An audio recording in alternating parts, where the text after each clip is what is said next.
পশ্চিমবঙ্গে হিন্দু হত্যা বন্ধের জন্য আগে যজ্ঞ করুক তৃণমূল, তারপর বিশ্ব শান্তির কথা ভাবুন। তৃণমূলের মহাযজ্ঞকে কটাক্ষ বিজেপির।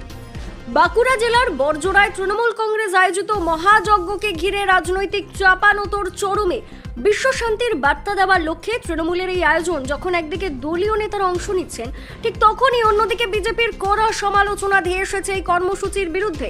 বিষ্ণুপুর সাংগঠনিক জেলা বিজেপির সভাপতি সুজিত আগস্তি তীব্র কটাক্ষ করে বলেন, পশ্চিমবাংলায় হিন্দুদের হত্যা করা হচ্ছে তৃণমূল সমর্থিত মুসলিম জেহাদিদের দ্বারা। তৃণমূল আগে সেই হত্যার জন্য যজ্ঞ করুক, আগে পশ্চিমবাংলার হিন্দুদের জন্য শান্তির যজ্ঞ হোক, তারপর বিশ্ব শান্তির কথা ভাবুক। হিন্দুদের জন্য আগে যজ্ঞ করা দরকার আছে।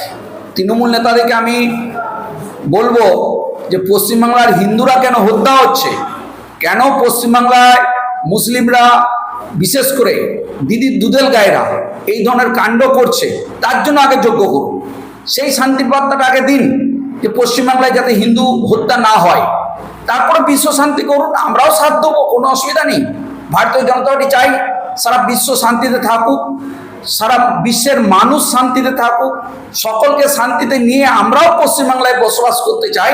কিন্তু যেভাবে হিন্দু হত্যা হচ্ছে পশ্চিমবাংলায় এবং মুসলিম সম্প্রদায় সম্পূর্ণরূপে তৃণমূল দ্বারা নিয়ন্ত্রিত হচ্ছে, তৃণমূল কংগ্রেস সাপোর্ট করছে যাতে হিন্দু হত্যা হচ্ছে এই সাপোর্টের ফলে। তাই আগে এই শান্তি বার্তাটা দেওয়া হোক, এই শান্তি করুন আগে, তারপরে বিশ্ব শান্তি করুন।